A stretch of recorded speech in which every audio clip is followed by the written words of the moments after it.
अच्छा, तो जो इंडिविजुअल ट्यूमर है वो यूजुअली क्योर होता है जब हम उनकी उसकी लोकल एक्सीजन कर देंगे, लेकिन अप्रॉक्सीमेटली 40% जो पेशेंट होते हैं ना वो डेवलप करेंगे एक और अनदर बेसल सेल कार्सिनोमा 5 सालों के अंदर।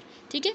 एडवांस वाली जो लेजन होती हैं वो अल्सरेट कर जाती हैं और एक्सटेंसिव उनमें बहुत ज़्यादा लोकल इन्वेजन हो जाती है बोन की, या फेशियल हमारे जो फेस में साइनसेस हैं उनकी इन्वेजन होती है, जो कि हो सकता है अगर लेजन को हम निगलेक्ट कर देते हैं तो ये मेटास्टेसिस होगी। ठीक है। मेटास्टेसिस एक्सीडिंगली वैसे रेयर होती है। ठीक है। ये बस लोकल इसकी हम कहेंगे कि इन्वेजन हो रही है। हेजहॉग पाथवे इनहिबिटर्स याद रखिएगा हम इसको देते हैं ताकि हम ट्रीट करें लोकली एडवांस्ड या मेटास्टेटिक ट्यूमर्स को, तो हम हेजहॉग पाथवे के इनहिबिटर्स देंगे क्योंकि वही इसमें ज़्यादा एक्टिवेट हो रहा था। That's it. समरी देखिए, हमने डिस्कस किया मैलिग्नेंट एपिडर्मल ट्यूमर्स। हमने कहा कि इंसिडेंस दोनों बेसल सेल कार्सिनोमा का भी और स्क्वामस सेल कार्सिनोमा का स्ट्रांगली कोरिलेट होता है इंक्रीजिंग लाइफ टाइम अगर बहुत ज़्यादा पूरी ज़िंदगी सन एक्सपोजर है। रिस्क फैक्टर कुटेनियस वाले स्क्वामस सेल कार्सिनोमा में है फेयर स्किन हो अगर किसी की, यूवी लाइट के साथ एक्सपोजर, कार्सिनोजेनिक केमिकल्स के साथ एक्सपोजर, क्रोनिक स्किन की इन्फ्लामेशन एंड स्कारिंग, और इसके अलावा ह्यूमन पेपिलोमा वायरस का infection in the setting of immuno suppression. Cutaneous वाले जो स्क्वामस सेल कार्सिनोमा है उनमें पोटेंशियल होता है कि ये मेटास्टेसिस करें, लेकिन यूजुअली रिकॉग्नाइज हो जाता है और हम उनको एक्सरसाइज कर देते हैं बिफोर कि ये ऐसा करें, मेटास्टेसाइज करें। जबकि बेसल सेल कार्सिनोमा बहुत ही कॉमन मैलिग्नेंसी है पूरी दुनिया में, लोकली वैसे एग्रेसिव होता है ट्यूमर ये, और साथ में इसमें म्यूटेशन होती है किसी हेजहॉग पाथवे में। ठीक है, ये हमने डिस्कस किया, और इसकी जो है मेटास्टेसिस याद रखिएगा वो रेयर है। इसमें थी कुटेनियस वाले में, स्क्वामस सेल में थी, लेकिन इसमें रेयर होती है। That's it. थर्ड किस्म के हमारे ट्यूमर आते हैं मेलानोसाइटिक प्रोलिफरेशंस। तो सबसे पहला है मेलानोसाइटिक निवाए।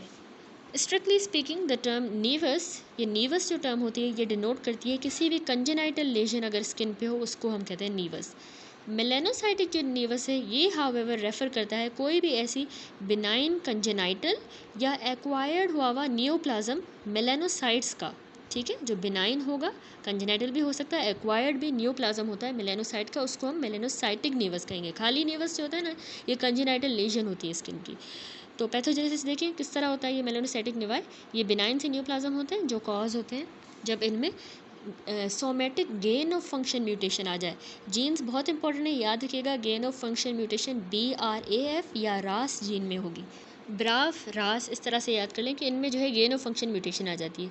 निवाए जो है हमें पता है कि ये मेलानोसाइट से डिराइव होते हैं जिनको हम तिल कहते हैं। ठीक है, मेलानोसाइट से ही डिराइव होते हैं, पिगमेंट प्रोड्यूसिंग जो सेल्स हैं हमारे मेलानोसाइट्स, और इनमें निवाए में जो है डेंड्रिटिक प्रोजेक्शंस होती हैं जो कि नॉर्मली इंटरस्पर्स होती है हमारे बेसल केराटिनोसाइट्स के साथ। तो हम रिकॉल करेंगे कि BRAF ब्राफ जो जीन होता है ये इनकोड करता है सीरीन थ्रियोनिन काइनेज को, जो क्या करते हैं, डाउन स्ट्रीम लाई कर रहे होते हैं रास के in the extra cellular regulated kinases ERK में। ठीक है, ERK पाथवे में, extra cellular regulated kinase pathway में ये लाई कर रहे होते हैं डाउन स्ट्रीम ऑफ द रास, यही सीरीन थ्रियोनिन काइनेजेस। तो इनको ब्राफ इनकोड करता है।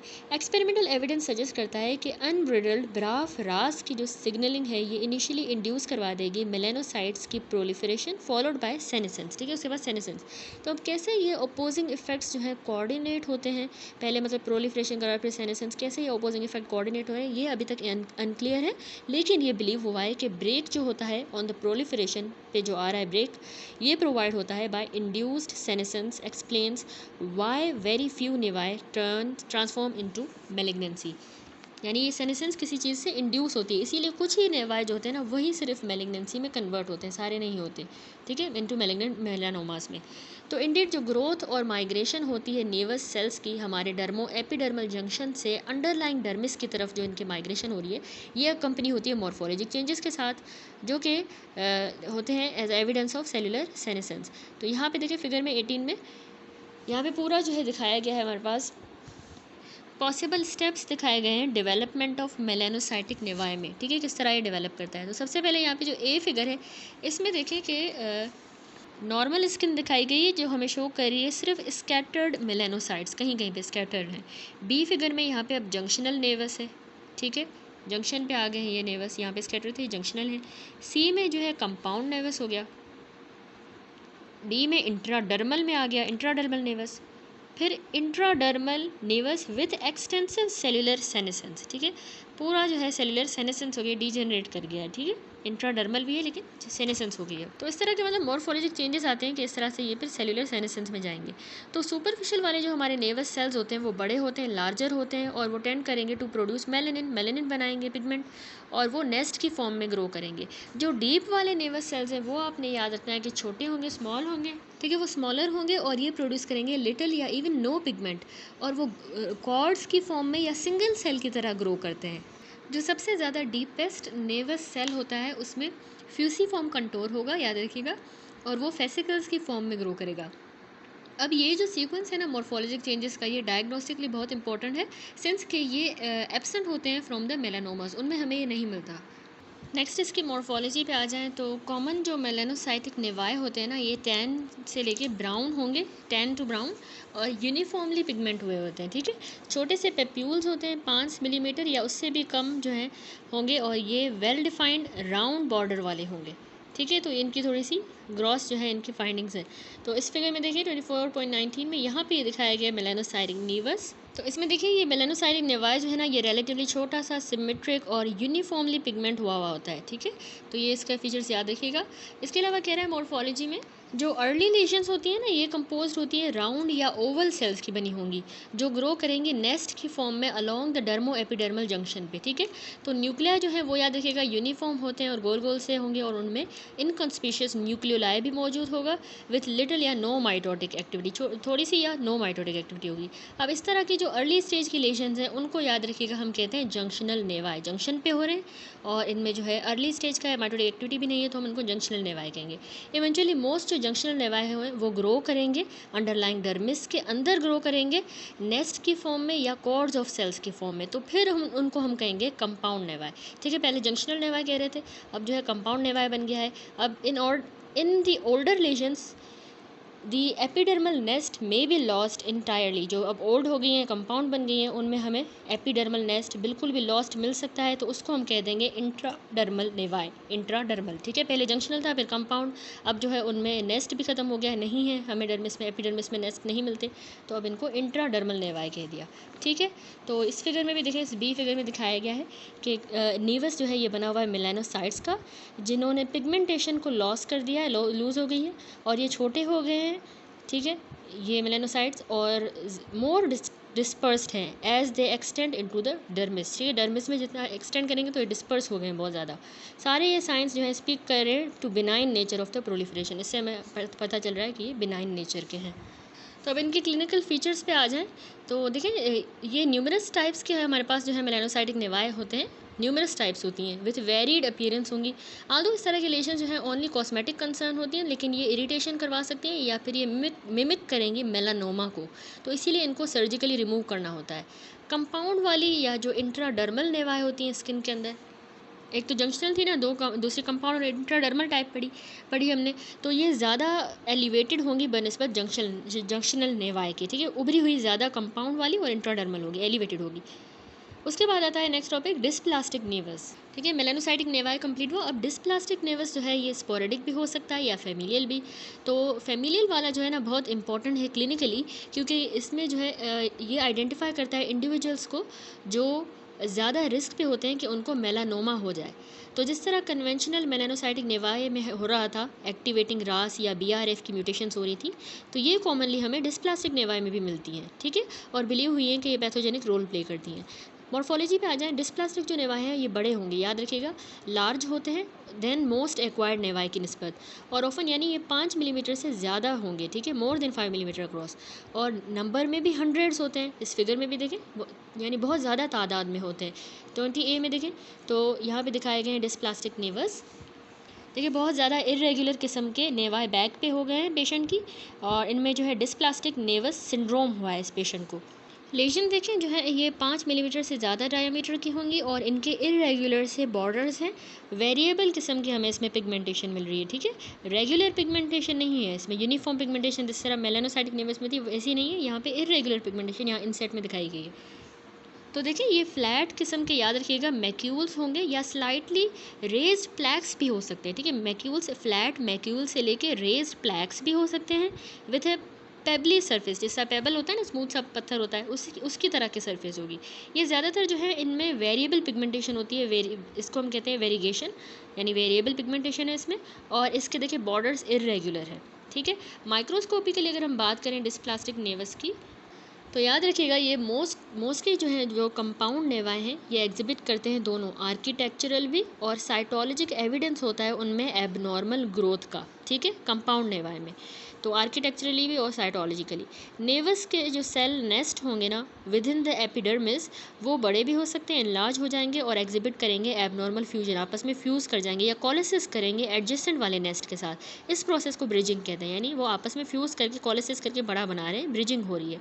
तो as a part of this process जो सिंगल नेवस सेल होगा वो बिगिन करेगा to replace the normal basal cell layer, उसको रिप्लेस कर देगा along the dermo epidermal junction और प्रोड्यूस कर देगा सो कॉल्ड लेंटिजिनस हाइपरप्लेजिया, ठीक है। इसको हम कहते हैं लेंटिजिनस हाइपरप्लेजिया, यानी जो एक इस प्रोसेस ब्रिजिंग के प्रोसेस के दौरान जो सिंगल नेवस सेल होगा ना, वो सिंगल एक नेवस सेल हमारी जो नॉर्मल बेसल सेल लेयर होती है उसको रिप्लेस कर देगा along the dermo epidermal junction, और इसको हम कहते हैं लेंटिजिनस हाइपरप्लेजिया। तो अब जो ये बी फिगर है यहाँ पे दिखाया गया है, इस फिगर में गौर से देखिए, कंपाउंड डिस्प्लास्टिक नेवस के जो फीचरिंग है, सेंट्रल डर्मल कंपोनेंट है और एसिमेट्रिक शोल्डर है एक्सक्लूसिवली जंक्शनल मेलानोसाइट्स का, ठीक है। सेंटर में डर्मिस है, डर्मल कंपोनेंट है, और एसिमेट्रिक सा हमें शोल्डर मिल रहा है या एक्सक्लूसिवली जंक्शनल मेलानोसाइट्स का जो है कंपोनेंट मिल रहा है, जिसको हम कहते हैं लेंटिजीनियस, यहाँ पे हाइपरप्लेजिया हो गया है, ठीक है, लेंटिजीनियस। तो अब इस माइक्रोस्कोपी को अगर हम ग्रॉसली देखेंगे ना, तो वो मैं आपको दिखाती हूँ, इस वाले इंसेट वाले यहाँ पे फिगर में देखें तो इस वाले फिगर का जो ये सेंटर है ना, सेंट्रल सा जो ये डर्मल कंपोनेंट है, ये कोरिस्पॉन्ड कर रहा है इस वाले रेज्ड मोर पिगमेंटेड सेंट्रल जोन को, ठीक है, ये सेंट्रल वाला जोन यही है, ठीक है। जबकि जो पेरिफेरी है ये इस पेरिफेरल रिम को जो है कोरिस्पॉन्ड कर रही है, ठीक है। ये जो इसका एसिमेट्रिक सा शोल्डर है, जैसे जहाँ पे जंक्शनल मेलानोसाइट्स हमें बहुत ज़्यादा मिल रहे हैं, इसको हम लेंटिजिनस हाइपरप्लेजिया कह रहे हैं, ये हमें इसकी पेरिफेरल रिम में नज़र आ रहा है, ठीक हो गया। इसके अलावा मॉर्फोलॉजी में कह रहा है कि साइटोलॉजिक ए टाइपिया जो है वो कंसिस्ट करता है कि उसमें इरेगुलर और ऑफन एंगुलेटेड किस्म के न्यूक्लियर कंटोर होंगे और हाइपरक्रोमेजिया फ्रीक्वेंटली ऑब्जर्व होता है। हमें पता है कि हाइपरक्रोमेजिया भी हो जाता है साइटोलॉजिक ए टाइपिया में। तो सी जो फिगर है B2C, इस वाले में देखें, यहाँ पे दिखाया गया है अदर कंपोनेंट्स दिखाए गए हैं फीचर्स ऑफ द साइटोलॉजिक ए टाइपिया, कि हमें इरेगुलर किस्म की डार्क स्टेनिंग न्यूक्लियाई नज़र आ रही हैं और कैरेक्टरिस्टिक पैरेलल बैंड्स नज़र आ रहे हैं, देखें फाइब्रोसिस के, ठीक है, पैरेलल बैंड, ये फाइब्रोसिस हो गई है, तो ये साइटोलॉजिक ए टाइपिया है। तो associated alteration are also seen in the superficial dermis में भी हमें मिलेंगी एल्ट्रेशन। ये कंसिस्ट करती हैं कि हमें स्पार्स लिम्फोसाइटिक इन्फिल्ट्रेट मिलेगा, मेलानिन पिगमेंट का रिलीज जो कि फैगोसाइटोस हो जाएगा by the dermal macrophages, melanin incontinence इसको कहते हैं हम, ठीक है। यानी इसके अलावा जो हमें अल्ट्रेशंस मिलती हैं ना सुपरफिशियल डर्मिस में भी होंगी, कि उसमें वहाँ पे जो है लिम्फोसाइट्स का इन्फिल्ट्रेशन हो जाएगी, मेलानिन का पिगमेंट का भी रिलीज़ वहाँ पे हो रहा होगा, उस मेलानिन पिगमेंट को हमारे डर्मल मैक्रोफेजेस खा रहे होंगे, इंजेस्ट कर रहे होंगे, फैगोसाइटोस कर रहे होंगे, तो उसको हम कहते हैं मेलानिन की इनकॉन्टिनेंस, ठीक है। और लीनियर फाइब्रोसिस भी हमें मिलती है, यहाँ फिगर में भी हमने देखा सराउंड कर रही है epidermal nest of the melanocytes को, ये फाइब्रोसिस, ठीक है, देखिए सराउंड कर रही है। तो इस तरह के जो डर्मल चेंजेस हैं ये एलिमेंट्स होते हैं होस्ट रिस्पॉन्स का टू दीज लेशन, ठीक है। ये असल में होस्ट का ही रिस्पॉन्स है, इस तरह की डर्मल लेशंस हमें नज़र आती हैं। अब क्लिनिकल फीचर्स पे आ जाएं तो अनलाइक द ऑर्डिनरी नेवाए, जो डिस्प्लास्टिक नेवाए होते हैं इनको टेंडेंसी होती है कि ये बॉडी सर्फेसिस पे हों, लेकिन ये एक्सपोज नहीं होते to sun as well as on the sun exposed side, sorry, यानी कि ये जो है एक तो बॉडी सरफेसेस पे जो not expose to the sun body surface है, एक्सपोज नहीं हुआ, वहाँ पे भी होंगे, एज वेल एज जो सन के साथ एक्सपोज है उन साइड्स पे भी होंगे, ठीक है। ये dysplastic nevi. Familial dysplastic nevus syndrome याद रखिएगा, ये स्ट्रांगली एसोसिएटेड होता है मेलानोमा के साथ, जैसा कि इसमें जो है लाइफ टाइम जो है रिस्क होता है for the development of melanoma in the affected individual, जिनको ये सिंड्रोम होता है 100% रिस्क होता है। स्पोरेडिक वाले केस की बात करें तो सिर्फ ओनली इंडिविजुअल्स जिनको 10 या उससे ज़्यादा डिस्प्लास्टिक नेवाए उनके अपीयर हुए हैं, सिर्फ स्पोरेडिक में सिर्फ 10 या उससे थोड़े से ज़्यादा अगर नेवाए अपीयर हुए तो वो उनको ज़्यादा रिस्क होता है मेलानोमा का, ठीक हो गया। अब ट्रांसफॉर्मेशन जो होती है ना डिस्प्लास्टिक नेवस की, मेलानोमा के अंदर ये भी डॉक्यूमेंट हुई है, दोनों क्लिनिकली भी और हिस्टोलॉजिकली। हाउएवर इस तरह के केसेस जो है एक्सेप्शन होते हैं, जैसा कि मोस्ट मेलानोमास डिनोवो भी अराइज करते हैं और ना कि किसी प्री एग्जिस्टिंग नेवस से, डिनोवो भी अराइज कर सकते हैं, ठीक है। थस जो लाइक्लीहुड है किसी भी पार्टिकुलर नेवस का डिस्प्लास्टिक या अदरवाइज वो डेवलप करेगा मेलानोमा के अंदर, वो लो है, ठीक है, वो लाइक्लीहुड लो होता है। जैसा कि और जो है इसके अलावा इस तरह की जो लीजन्स हैं ये बेस्ट व्यू होती हैं as a markers of melanoma risk, ठीक है। इनको हम मेलानोमा के रिस्क पे रखते हैं कि इनमें टेंडेंसी है कि ये मेलानोमा में कन्वर्ट हों। यानी लाइक्लीहुड ज़रूरी नहीं है कि ये डिस्प्लास्टिक है या कोई सा भी अगर नेवस है वो मेलानोमा में कन्वर्ट हो, लाइक्लीहुड, लेकिन हम इनको रिस्क पे रखते हैं कि ये मेलानोमास मार्कर ऑफ मेलानोमा की तरह के कन्वर्जन हो सकती है, ठीक है। तो अब आ जाते हैं मेलानोमा पे। तो डिस्प्लास्टिक नेवस के बाद मेलानोमा जो है, अब ये लास्ट टॉपिक है इस चैप्टर का। मेलानोमा जो है लेस कॉमन होता है, लेकिन याद रखिएगा ज़्यादा डेडली है बनस्बत बेजल या स्क्वामस सेल कार्सिनोमा के, बहुत ज़्यादा खतरनाक है। आजकल जो है as a result of increased public awareness की वजह से of the earliest sign of skin melanoma, most melanomas हैं वो क्योर हो जाते हैं सर्जिकली। नॉनथलेस इंसिडेंस जो है इस तरह के लेजन का वो बढ़ जाता है dramatically over the past several decades, जो है इनका इंसिडेंस बढ़ा है, at least in part as a result of increasing sun exposure की वजह से, या फिर हाई डिटेक्शन रेट है रिजल्टिंग फ्रॉम विगरस सर्विलेंस। तो इसलिए पास्ट सेवरल डिकेड्स में जो है इसका ड्रामेटिकली जो इंसिडेंस है वो बढ़ा है। तो पैथोजेनेसिस देखें, जिस तरह बाकी जो कुटेनियस मैलिग्नेंसीज में हमने डिस्कस किया, उसी तरह मेलानोमा जो है ना मेनली यूवी लाइट की इंड्यूस डीएनए डैमेज होता है इसमें भी, जो लीड करेगा step wise acquisition of driver mutation, ठीक है। स्टेप वाइज यहाँ पे भी ड्राइवर म्यूटेशंस होंगी। इंसिडेंस इसका याद रखिएगा बहुत ज़्यादा हाईएस्ट सन एक्सपोज्ड वाली स्किन में होता है और जियोग्राफिक लोकेल्स में, जैसे ऑस्ट्रेलिया में, जहाँ पे जो सन एक्सपोजर है बहुत ज़्यादा हाई होता है और मच जो पॉपुलेशन है वो फेयर स्किन्ड होती है, इसलिए, ठीक है। इंटेंस किस्म के इंटरमिटेंट एक्सपोजर अगर हो, बार बार intermittent intense at the early age, तो ये पार्टिकुलरली बहुत नुकसानदेह होता है। हेरिडिटरी की प्री डिस्पोजिशन भी जो है इसमें प्ले करती है रोल, और एस्टिमेट हुई है कि 5 से 10% जो केसेस हैं वो ऑलरेडी डिस्कस हुए हैं under the familial dysplastic nevus syndrome. For example germ line mutation आ जाए CDKN2A लोकस, जो लोकेटेड होता है 9p21 पे, ये हमें मिलती है एज मैनी एज 40% जो है रेयर इंडिविजुअल्स में जो सफ़र कर रहे होते हैं फैमिलियल मेलानोमा के साथ, तो उनमें हमें ये म्यूटेशन मिलती है। अब ये जो कॉम्प्लेक्स लोकस है ना, ये इनकोड करता है 2 ट्यूमर सप्रेसर्स को, एक P16 को, दूसरा जो कि एक साइक्लिन डिपेंडेंट काइनेज इनहिबिटर होता है ये P16, ठीक है। ये P16 एक साइक्लिन डिपेंडेंट काइनेज इनहिबिटर है जो कि रेगुलेट करता है G1S ट्रांजिशन को ऑफ द सेल साइकिल में जो होती है ना, इसको रेगुलेट करता है by maintaining the retinoblastoma tumour suppressor protein in active state. इसको एक्टिव स्टेट में रख के G1S ट्रांजिशन को जो है ये मेंटेन करके रखता है, ठीक है। एक तो ये P16, दूसरा P14 को याद रखिएगा, P14 जो ऑगमेंट करता है activity P53 tumour suppressor gene की बाय प्रिवेंटिंग इट्स डिग्रेडेशन, ठीक है। इस P53 ट्यूमर सप्रेसर जीन की एक्टिविटी को ऑगमेंट करता है ये P14, कैसे, इसकी डिग्रेडेशन को प्रिवेंट करके। तो ये दोनों जो है ना P16 और P14, इनको जो है CDKN2A लोकस जो है ये कॉम्प्लेक्स इनकोड कर रहा होता है इन 2 सप्रेसर्स को, ठीक है, 16 एंड P14। की फेजेस अब आ जाएं कि की फेजेस जो है मेलानोमा की डेवलपमेंट के, वो मार्क होते हैं bye radial and vertical growth. Earliest जो रिकॉग्नाइजेबल फेज़ होता है मेलानोमा की डेवलपमेंट में, वो प्रपोज हुआ है to consist of lateral expansion of melanocyte, यानी कि मेलानोसाइट्स की लेटरल एक्सपेंशन होगी डर्मो एपिडर्मल जंक्शन के ऊपर। इसको हमने कहा था लेंटिजीनियस हाइपरप्लेजिया या लेंटिजीनियस कंपाउंड नेवस हम इसको कहेंगे, ठीक है। यहाँ पे 24.21 A to C जो है यहाँ पे दिखाया गया A to C ABC, यहाँ तक देखें। यहाँ पे पॉसिबल जो है स्टेप्स दिखाए गए हैं डेवलपमेंट ऑफ मेलानोमा के। सबसे पहले A में देखें, स्किन जो है नॉर्मल स्किन शो करती है सिर्फ स्कैटर्ड मेलानोसाइट्स। B फिगर में देखें, यहाँ पे क्या हो गया है कि लेंटिजीनस मेलानोसाइटिक हाइपरप्लेजिया हो गया मेलानोसाइट्स का, लेंटिजीनिक, ठीक है, एपिडर्मिस के अंदर, और ये अराइज कर रहा है नीवस में, सॉरी B फिगर जो है इसमें हमें लेंटिजीनस मेलानोसाइटिक हाइपरप्लेजिया मिल रहा है, ठीक है। जबकि C फिगर जो है ना, इसमें हमें लेंटिजीनस कंपाउंड नेवस नज़र आ रहा है विथ एबनॉर्मल आर्किटेक्चर, और इसके साइटोलॉजिक फीचर्स भी जो है एबनॉर्मल हैं। तो इसको अब हम कहते हैं डिस्प्लास्टिक नेवस, ठीक है। नॉर्मल से अब ये डिस्प्लास्टिक तक आ गया। तो यहाँ तक हमने पढ़ा कि जो है हमारा डर्मा एपिडर्मल जंक्शन पे जो मेलानोसाइट्स हैं उनकी लेटरल एक्सपेंशन होती है।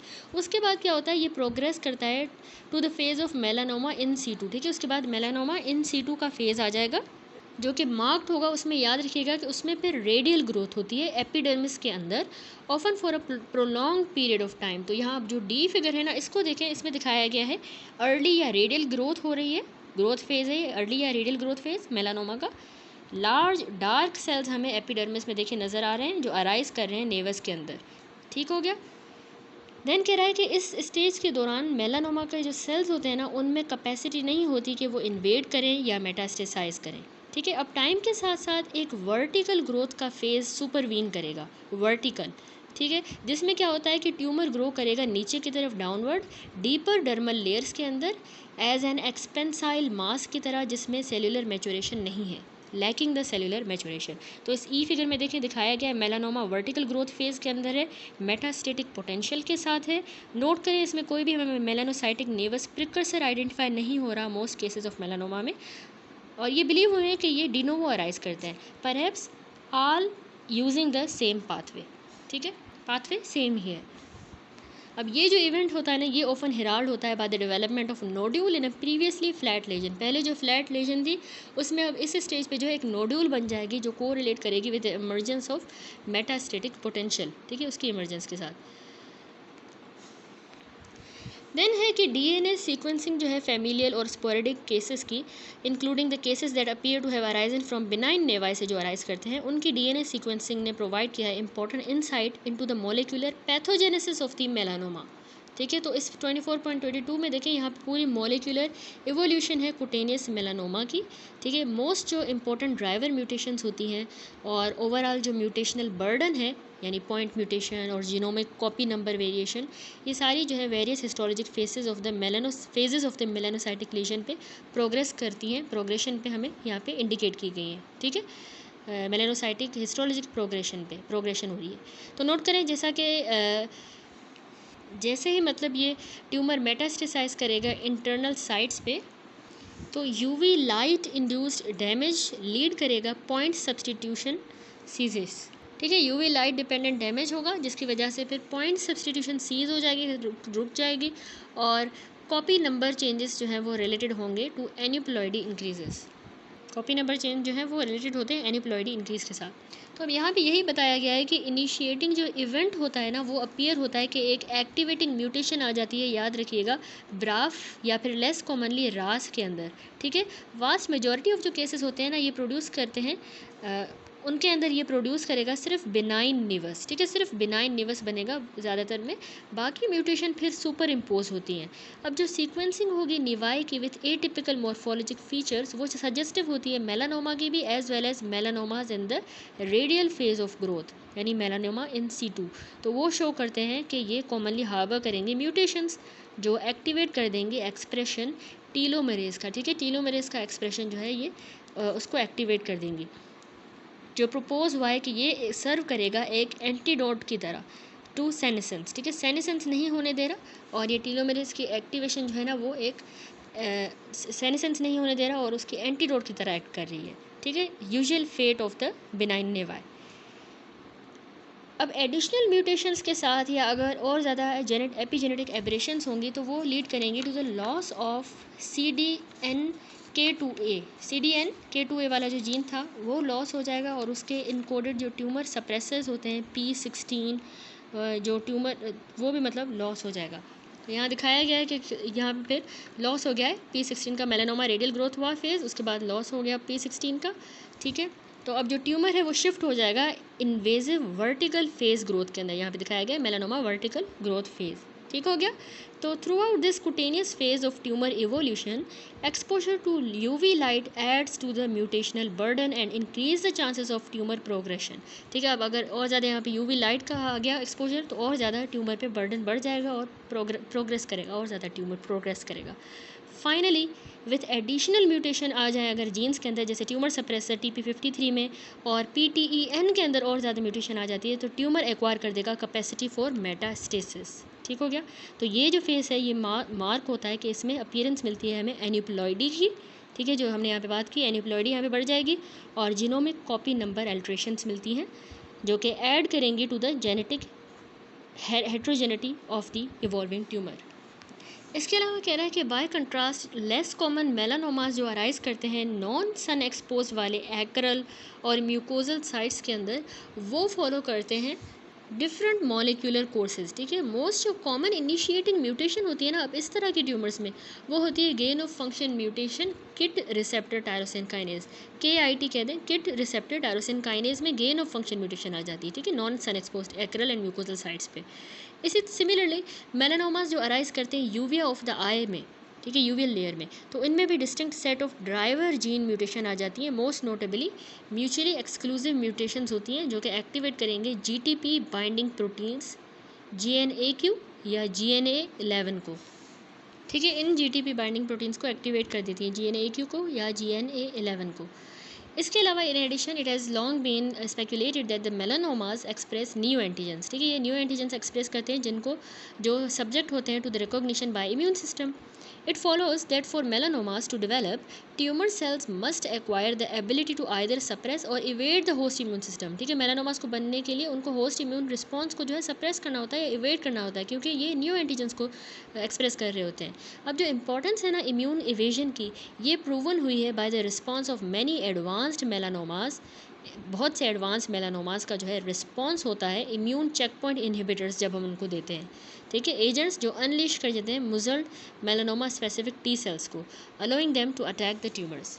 ठीक है, ये इम्यून चेक पॉइंट जो इनहिबिटर्स है ना, ये ऐसे एजेंट्स होते हैं जो कि मजल कर दे अनलीश कर देंगे मजल मेलानोमा स्पेसिफिक जो T सेल्स होते हैं, जो मेलानोमास के अगेंस्ट T सेल्स हैं स्पेसिफिक वाले, उनको अलाउ करेंगे कि वो जाके हमारे ट्यूमर्स को जो है अटैक कर दें।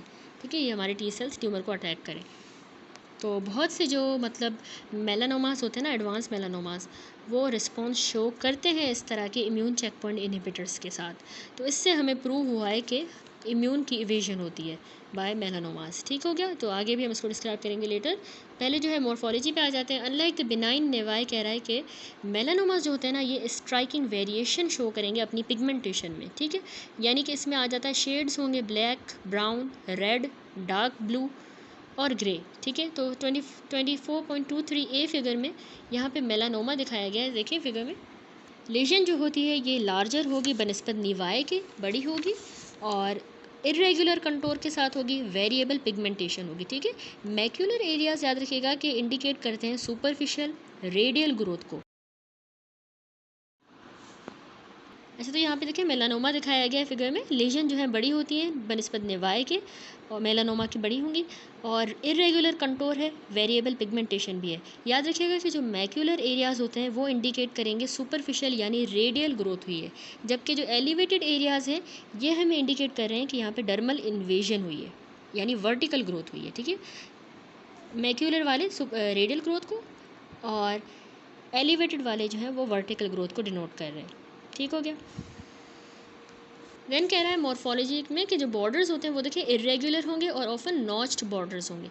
माइक्रोस्कोपिकली जब हम इस तरह के लेजन को देखेंगे तो उसमें हमें मैलिग्नेंट सेल्स जो है वो पुअरली फॉर्म्ड नेस्ट शो करेंगे, नेस्ट होंगी लेकिन पुअरली फॉर्म्ड होंगी, या फिर हमें इंडिविजुअल सेल्स नजर आएंगे at all the levels of the epidermis. इसको हम कहते हैं पैगेटॉइड स्प्रेड, यानी सारे लेवल ऑफ एपिडर्मिस पे हमें मैलिग्नेंट सेल्स मिल रहे हैं, तो इसको पैगेटॉइड स्प्रेड कहते हैं। और इसके अलावा एक्सपेंसाइल डर्मल नोड्यूल्स भी हमें मिलेंगी। ठीक है, एक्सपेंसाइल डर्मल नोड्यूल्स, तो ये कॉन्स्टिट्यूट करेंगे रेडियल और वर्टिकल ग्रोथ फेजेस को रिस्पेक्टिवली। यानी वर्टिकल ग्रोथ को ये एक्सपेंसाइल डर्मल नोड्यूल और सारे लेवल्स पे हमें जो है नेस्ट मिल रहे हैं, poorly formed nest malignant sales के, तो वो रेडियल ग्रोथ को शो कर रहा है। ठीक है, तो यहाँ B2C फिगर देखें। यहाँ पे सबसे पहले जो B फिगर है इसमें दिखाया गया है कि रेडियल ग्रोथ फेज यहाँ पे शोन है विद स्प्रेड ऑफ नेस्टेड, यानी जो नेस्टेड और सिंगल मेलानोमा सेल है वो स्प्रेड कर गया है विद इन दी एपिडर्मिस के अंदर।